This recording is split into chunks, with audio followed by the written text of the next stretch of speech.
hermanos, estamos hablando del desarrollo cristiano y ahora vamos a hablar de desarrollar una cualidad cristiana llamada virtud. La Reina Valera, el primer elemento al que llama, la primera cualidad a la que llama desarrollarnos, le llama virtud. Ahora, voy a leer en la Nueva Traducción Viviente ese mismo verso y dice lo siguiente: en vista de todo esto, capítulo 1, versículo 5 de Segunda de Pedro, esfuércense al máximo, pongan toda diligencia, dice la Reina Valera, esfuércense al máximo por responder a las promesas de Dios, complementando su fe con una abundante provisión de excelencia moral. La palabra virtud es y se traduce como excelencia moral o es un sinónimo de excelencia moral. Ahora, desarrollar la cualidad cristiana de la virtud o excelencia moral.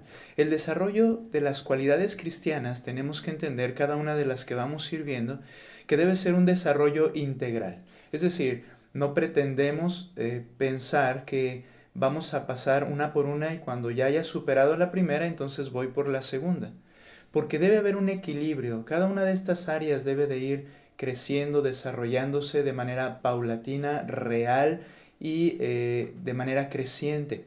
Entonces, la primera de estas cualidades se llama virtud o excelencia moral. Si solo se desarrollara esta cualidad, podríamos caer en el fariseísmo. Por eso también habla, por ejemplo, el apóstol Pedro de amor fraternal y de amor por todos. Es muy importante entonces un crecimiento integral en todas estas cualidades. Ahora vamos a hablar, ahora sí, de lo que es la virtud o excelencia. Comúnmente cuando hablamos de excelencia o virtud, nos enfocamos en logros de manera particular en las personas. Hablamos de una persona virtuosa porque quizá académicamente, culturalmente, tienen ciertas habilidades y les llamamos que son virtuosos o que son excelentes. Enfocándonos, por ejemplo, a logros, como mencioné, académicos, logros atléticos, financieros, sociales, y pensamos en la excelencia y nos enfocamos particularmente en esas áreas. De hecho, en el cristianismo, muchas veces, o en la esfera cristiana, cuando se habla de excelencia queremos mostrar que somos creyentes y hay que ser excelentes. El que tenga el mejor auto, la mejor prosperidad, la mejor casa, las mejores calificaciones, el título con más doctorados o cuestiones como estas en las cuales pensamos que de esa manera nosotros estamos siendo excelentes. Pero quiero que pienses un momento, que pensemos un momento, que muchas de esas cosas que llamamos virtudes o virtuosos o excelencias, en realidad son o pueden ser una muestra de nuestro orgullo personal. Y para acallar nuestra conciencia llegamos a ponerles el tinte de que es por Cristo, para Cristo, y no quiere decir en sí que eso pueda ser malo, sino que debemos evaluar que cuando hablamos de virtud y excelencia normalmente nos enfocamos a esa clase de aspectos que en muchos de ellos lo que satisfacen es nuestro egoísmo. Cuando hay cristianos que tienen un vehículo nuevo, por ejemplo, ponen una calcomanía allí, ¿verdad? Y decir, esta es una bendición de Dios. Pero hay que cuidar que no sea el orgullo personal el que está siendo elevado. Ahora, en esta porción, el apóstol Pedro está diciendo que a tu fe preciosa debes añadirle excelencia, virtud. Pero la palabra utilizada es cretí. Y esa palabra, virtud, se refiere a excelencia moral. Excelencia en cuanto al bien. Tenemos que entender que nuestros principios morales están distorsionados. Aun cuando poseamos la fe preciosa en Cristo, hayamos creído el Evangelio y ahora somos hijos de Dios, nuestros principios morales están distorsionados por el mundo en el que hemos vivido. Aquello que nosotros pensamos que es bueno y malo, no precisamente es lo bueno y malo delante de los ojos de Dios. Las normas morales las cuales debemos perseguir no deben ser las personales o las en las que hemos vivido, sino las normas morales de Dios. Jesucristo modeló las normas morales de Dios. Y Él puso en claro que las normas morales, esa excelencia moral de Dios es muy distinta a la moralidad humana. Por ejemplo, Él dijo que habéis escuchado que no debemos adulterar, está diciendo ahí en la predicación del Sermón del Monte.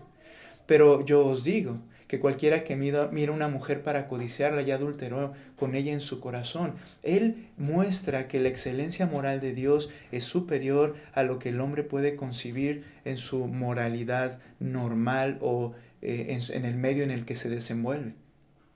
Jesucristo modeló las normas morales de Dios.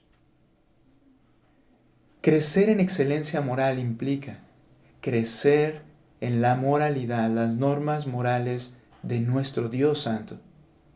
Hay una mentira en la que ha caído un gran número de llamados cristianos, y es en la ligereza moral. El argumento de esto es supuestamente alcanzar a los que viven en inmoralidad.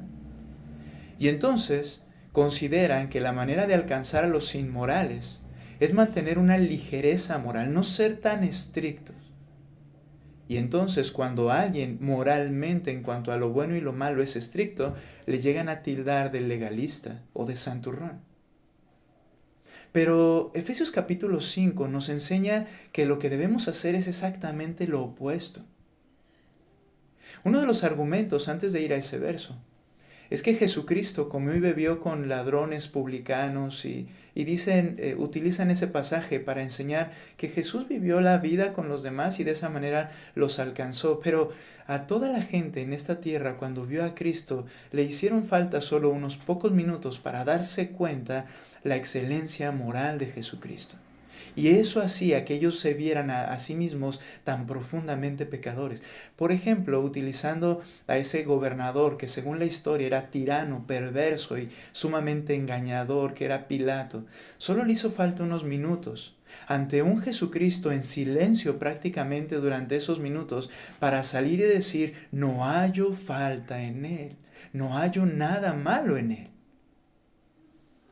Jesucristo modeló la excelencia moral.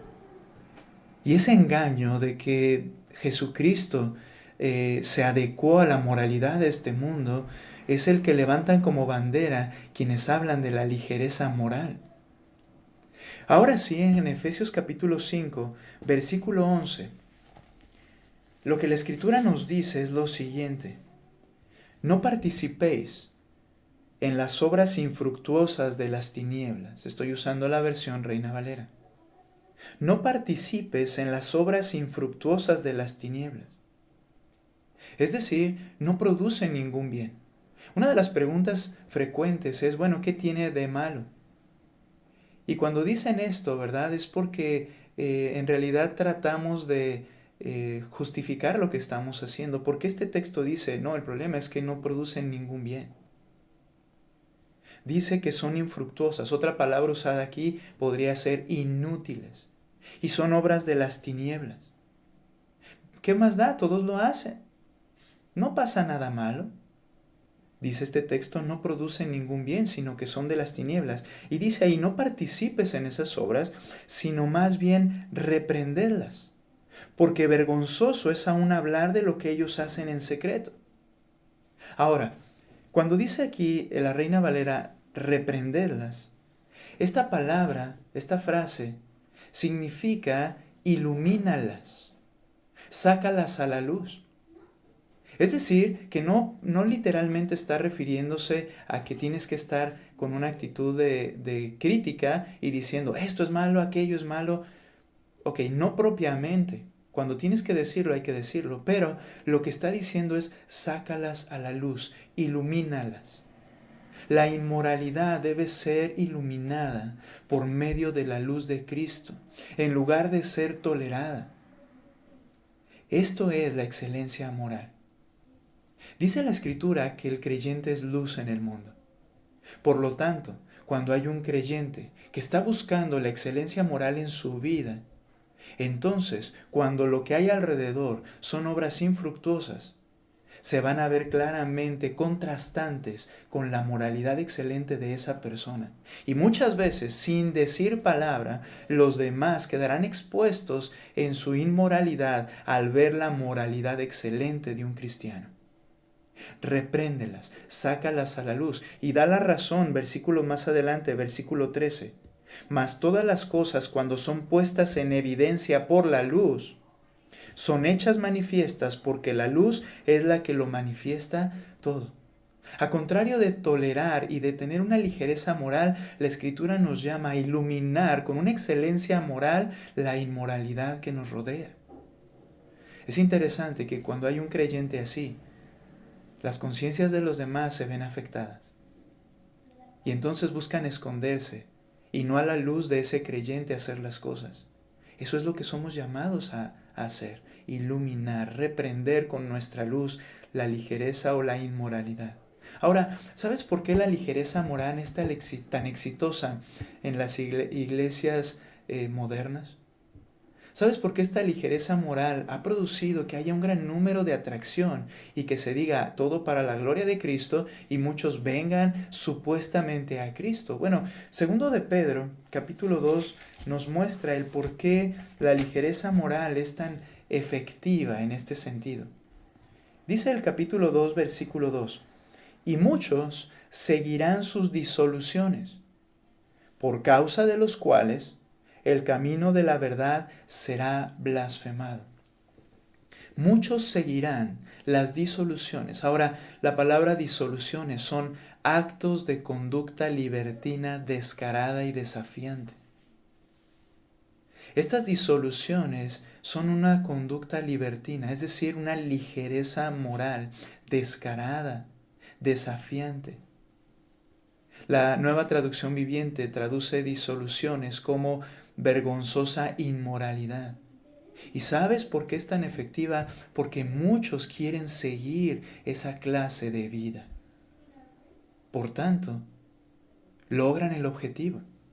Y muchos parecen venir a Cristo, pero en realidad están siguiendo esa inmoralidad. Ahora, lo sorprendente en este texto es que quienes modelan esta clase de actos de conducta libertina son predicadores. Dice aquí, está hablando de maestros, y muchos seguirán sus disoluciones. Pero habrá una consecuencia lamentable. Por esta causa, el camino de la verdad, se habla mal de él, del camino de la verdad. Se dicen cosas inapropiadas por causa de esta inmoralidad o libertinaje o ligereza moral. El creyente, por tanto, debe avanzar en excelencia moral. Pero dicha excelencia moral se desarrolla en el corazón. Quiere decir que la moralidad de Dios, de ese Dios santo, debe estar en mi vida privada. Parte de lo que veo, escucho, tolero en mis pensamientos. La Escritura dice, si hay virtud alguna, si algo digno de alabanza, en esto pensad. Si no, me voy a convertir en un fariseo. Que dijo el Señor Jesucristo, por fuera te ves blanco, ¿verdad? Como sepulcro blanqueado, pero por dentro llenos de huesos de muerto. La excelencia moral se persigue desde el corazón, estableciéndonos normas y parámetros morales de Dios.